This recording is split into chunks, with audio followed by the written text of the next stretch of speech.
Hello guys, and welcome back to another video here on my channel. So today we have something fun to talk about. I open a little question box on my Instagram and ask you to drop your au pair related questions. I don't have many and I'm not gonna be fake and produce questions that were not asked. So let's tackle everything that was asked. I have it here, and first of all, I will combine two questions, which is how does it work and do they pay for your food? So an au pair is a job, but it's also a cultural experience. It's supposed to let you experience culture and the day-to-day life. You are living with a family. You are not paying for the place where you are staying in, like your accommodation is, you live with a family, you know? Then you receive some pocket money depending on the country. Some countries they have limits, like Germany you have a value and that is the value that everyone pays you. They cannot pay less, they cannot pay more. And regarding the food, you have several options, but the family is the one providing you the food.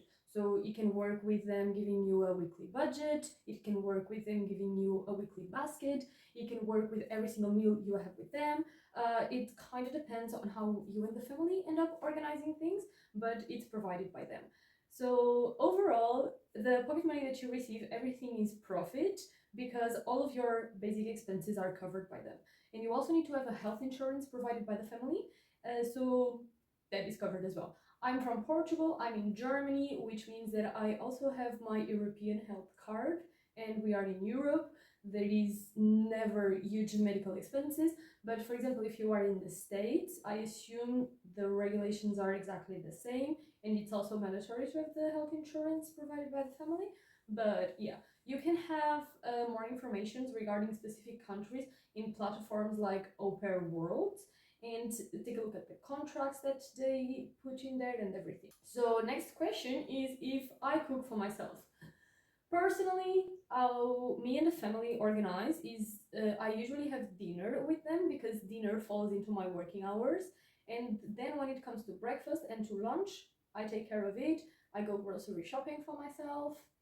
And I have like some sections that is where I store my food. Oh, sorry. Where I store my food. And I cook those meals. During the weekend, I cook everything for myself because we have different schedules. I'm going to be out and about, blah blah. But yeah, sometimes I also cook the dinners. It depends on how me and the mom end up organizing ourselves. Sometimes I cook, most of the time she's the one cooking, and I've been trying a lot of German food. I am a fan of Kartoffelsalat and the white sausage that they have. Thumbs up. And next question, during the day, do you take care of the kids? Yes and no. Like, I take care of the kids in the afternoon. My personal work schedule is Monday to Friday from 3 in the afternoon to 8 in the evening. And sometimes I work on Saturdays, either 5 hours in the morning or 5 hours at night, depending on how we are organizing. So during the time, it is my job to be responsible for the kids. During the rest of the time, no. Like sometimes on the weekends I'm in the house, the kids are on the house, it's not my responsibility to be taking care of them. I'm not in my working hours. Of course, I love my kiddos, so I will be playing with them sometimes, just for chill. But yeah, you don't have that responsibility factor attached to it. How is it going with the kids? Okay, so I have two kiddos. One is a 3-year-old boy, and I also have a 6-year-old girl. And I think we are like besties. In the beginning, it was a bit hard, and we don't speak the same language, despite me being on German course that will end tomorrow. And I'm not gonna keep going, but yeah. So I learned a bit of German, and they are learning a bit of English with me in with previous au pairs. But at the end of the day, we don't speak the same language. But I think we are pretty bonded. I was always very cool with kids, and I have little cousins and everything. I'm super used to that. So it took like maybe 1 month to win their hearts, but now we have daily dance parties in the kitchens to I like it, move it, move it. I like it, move it, move it. And yeah, when the kiddos is like, ah, I go like, meine handy. I like it, move it, move it. And they go like, and then we have a party and we dance it out, and it's fun. Next question is also related, like, is it difficult to get a bond with the kids? So my kids, I'm the third au pair they have, and they are cool with having au pairs, and they are used to it, and they like it, so it makes it easier, because when the kids don't like that and don't want that, it's a pain in the ass. But for my personal case, it's pretty easy. The kids were receptive to everything, so it was not hard at all. It took just some time to like getting to know each other and warming up to each other, and yeah, like trying to respect the boundaries. Of course, I am new, I don't speak their language, so sometimes there are some situations where I need the help from the parents, or I cannot handle it that well, because I don't know, they are crying and screaming in German. But at the end of the day, we do have a bond. We are friends. I ask them weekly, and finally, both of them say we are friends. I go, du bist meine Freund, and they say, yeah.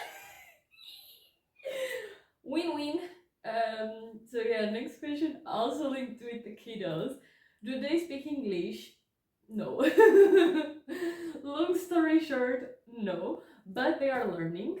The oldest one was supposed to have English classes in the school, and she goes, I don't need classes. I have Andrea. She will teach me English. Yeah, girl. So basically, randomly, I speak a lot of English to them, and we try to establish it. We are very good at it. They understand a lot already. So when they speak German to me, we understand a lot. Of course, we talk like da, like you are speaking with a baby. But we manage to communicate quite well. And I also know other language. I'm Portuguese native. I know some Spanish. I never studied unless we can't Duolingo, but as any Portuguese person will tell you, we speak Spanish. It's called Portuñol, which is a mix of Portuguese and Spanish. So yeah, and I also studied French for 3 years. My level is very basic, but for basic words it works. Greek, of course. So sometimes we are talking, and for example, we have fish. Fish aus Deutsch is na na na, and aus Griechisch is na na na, and aus French is na na na. And it's a very fun game. We are entertained for a while, so that part is very, very good. So moving on from the kids into the last three questions that we have.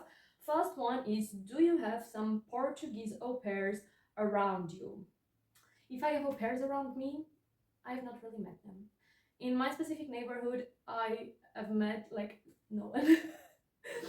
But in my course, there are 3 au pairs, all of them from different neighborhoods in different sides of the city. I have met 2 other au pairs as well, but they are like from the other side of the river. If we count the time for me to reach them is more than 1 hour in public transport, so quite far away. And none of them are Portuguese. One is from South Africa, one is from the United States of America, one is from Spain, one is from Dominican Republic, and one is from Colombia. There is a lot of Spanish speakers in Germany, from South and Latin America mostly, and a lot of au pairs come from that area. I think it's easier for you to get a visa and then to get Dutch course and Deutsch course, sorry, not Dutch, Deutsch, and then like settle down here. The previous au pair that my kiddos had was Brazilian, so it's kind of fun that they know random Portuguese words like that. But yeah, I've met some Portuguese people in a bar, but they are working here, working like working, not an au pair, not Erasmus or anything. But now, so now it's the end of March when I'm recording this, and in the beginning of April is the start of the new Erasmus semester. So maybe I will meet some Portuguese people. However, that is truly not my goal. When I'm abroad, I am abroad because I want to be engaged with other cultures, speak other language, blah blah blah. It's not really my goal to be with Portuguese people or speak with them, but I'm always open, and one of my closest friends in Greek was Portuguese, so yeah, we will see. Okay, next question is, au pair common in Germany? I would say yes. Au pair is very common in a lot of countries. In Portugal, maybe no, especially for Portuguese families, no. This is, of course, something that comes with a cost. I'm not here for free. They have expenses with me. So you kind of need to have a wealthier lifestyle for you to be able to afford an au pair. And in countries like Portugal, maybe Spain, even Greece, I think would be more rare for you to have that unless you are a migrant in those countries. But countries like the United States, Germany, Austria, Paris area, sort of France overall, yeah, France overall, but a lot in Paris that I've heard. Yeah, you will find quite a lot of au pairs. They will also be more in bigger cities, because I would say it's where the parents need the most. If you are in a smaller village, you'll maybe have more of a community or something. I've not heard of that many people doing au pairs in more smaller cities, but yeah, it's quite common. I just have not made au pair friends yet, but I will meet one. I will meet with one this weekend, so maybe we will be friends. Okay, last question, and this one is maybe the most personal one, and I think it's very interesting. So they ask me, are you overwhelmed by leaving your home and ever feel lonely? What do you do to fix it?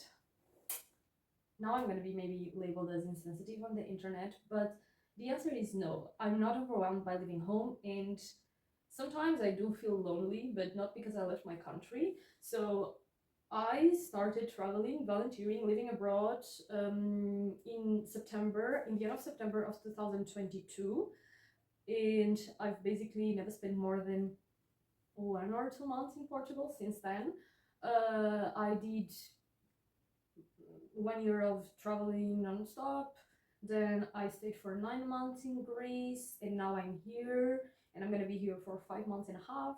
For me, this is very short periods of time, and I am super used to not being in Portugal. I also knew from a very young age that I did not want to be in Portugal, that I would be a migrant.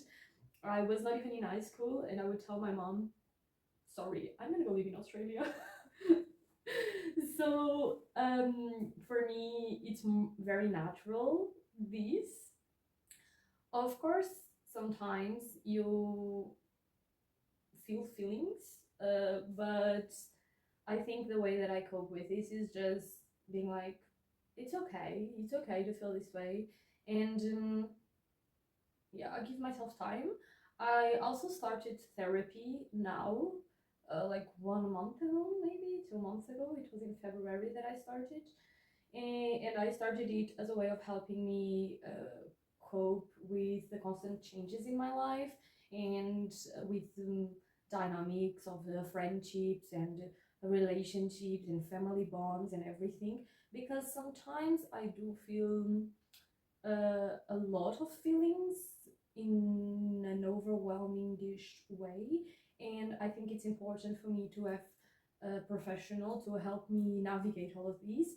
I'm in my 20s, my life, I made the choice for it to be full, dynamic, adventurous, and that comes with the cost that sometimes it's hard to process everything. Sometimes you move too fast for you to catch up with life. I don't know. Like sometimes I feel like I'm still trying to cope with my month in Croatia or my month in Italy, and it's been 2 years since that happened. More than 2 years since that happened. So yeah, but I've got to know a little bit myself more after living and traveling so much, and I found ways that for me work. So I know that it's important for me to go out and to have friends and to travel and to push myself. I also know it's important for me to rest, to have time to do my things, and I try to balance that. I really have sometimes to sit with me and think what is important and how are we gonna fix this. So yeah, in the beginning, everything was like dark and cold and twisted because it was the worst months to be in Germany and it was not easy. I did not know anyone. I was trying to adapt to this place, to this family, to these kids, to this country, to this language, and it was tough. Also because life keeps happening, you know. Everything was keep happening, and I was dealing with life moving and me trying to adapt to this new place. But yeah, right after I was like, I need friends. Okay, let's fix that. Let's install Bumble BFF. Let's meet with people. Okay, I want to travel. Okay, let's book a weekend trip. Let's go places. Let's make sure that we are making the most of our time. And yeah, a bit philosophical, but overall, I think for me the best way to answer this question is with a plain simple. This is the life I chose. Sometimes it's hard, sometimes it's easier, and I cope with the hardest parts, knowing that I would not want it any other way, and giving myself time to rest and to feel and to be. And that's it. Okay. We are done with this Q&A. We are over it. I answered every question that was made. If you have any more, you can drop them in the comments, and I can record another video in a couple of weeks to answer all of your new questions. But yeah, that's